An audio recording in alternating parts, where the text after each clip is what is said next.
Hi, Eric Wilson here, independent licensed mechanic with 30 years of experience. In the next short while, I'm going to show you the inside story on this 2022 Honda Civic so you can make yourself an informed decision. Coming in on the front left tire, you're down to about 30% tread on all season radios. Down but not out. Now coming behind the front left tire. First thing I want to point out, this is the left lower ball joint. It's critical for this to be tight because this holds the wheel to the chassis. This rubber boot here is the outer CV boot, and it's full of grease, and it's important, and if it was ripped, you'd see grease all over the place. Important not to be because it lubricates the axle. This right through here is the outer CV. This is the outer left tie rod, and this is critical because it's the only thing that holds the left wheel to the steering. It is tight. This is the upper left ball. This is your upper left control arm here, and that is tight. Now, more importantly, if you follow it up, this tube is full of oil. It's part of the shock system, and then here is your spring suspension on the left, and there's no cracks, no breaks. This is your sway bar link connected from here down to here. In fact, somebody has recently replaced this. This is brand new, and important that this is connected and tight because it controls the sway when it goes around the corner.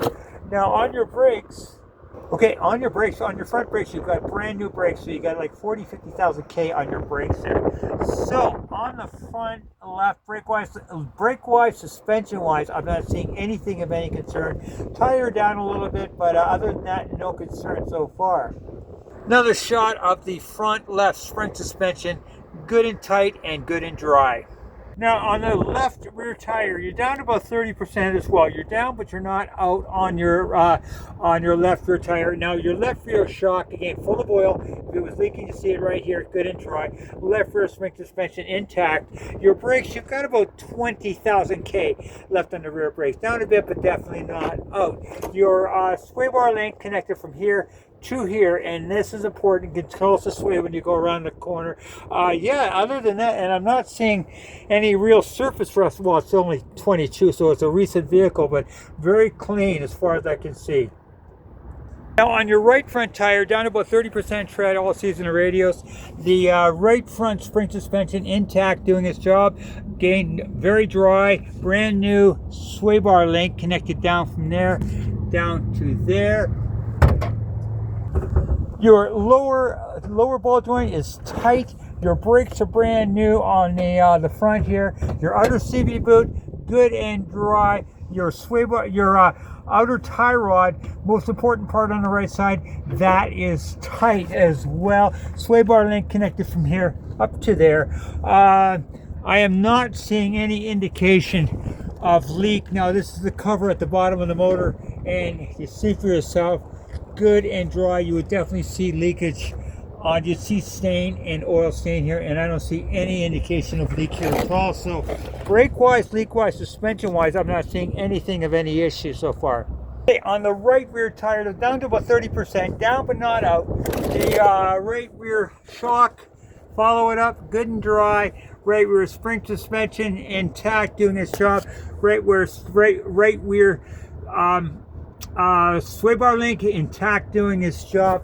Brakes about 20,000 K, down a bit but definitely not out. Very clean. I don't see any issues with the exhaust, and so I'll take you up and show you the condition of the motor now. Okay, there is no powertrain DTCs. That stands for diagnostic trouble codes. So in other words, that's a good sign. There's no trouble codes in the system, and your interior very clean. No cracks in your windshield, and miles very low, 58,000 K, barely broken in on one of these babies. Keep the motor running.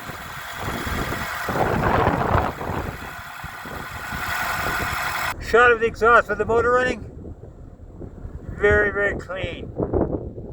Okay, with the thing I always check on every car is I take off the oil cap and I look underneath onto the oil cap and say, is there any white goo? If there is, that's an indication of oil and antifreeze mixing together, which is a big problem. Walk away. In fact, run away. I don't see any indication of that. That would be a head gasket leak. Now, as far as I can tell, I don't see any issue on this car other than the tires are down a bit. Oh, and the other thing is you definitely got some hail damage here. you got hailed on here, so just that you're aware of that. But mechanical wise, run wise, kilometers wise, I don't see any issues with this other than the tires down a little bit, and even then you can get the seating out of it. Now, hopefully this will help you make an informed decision, and remember, if you buy, come to me for the 3 for free, because I want to protect your cat, give you 10% fuel savings, and I want to stop this or any vehicle you got from ever getting stolen. Thank you very much and have a good one.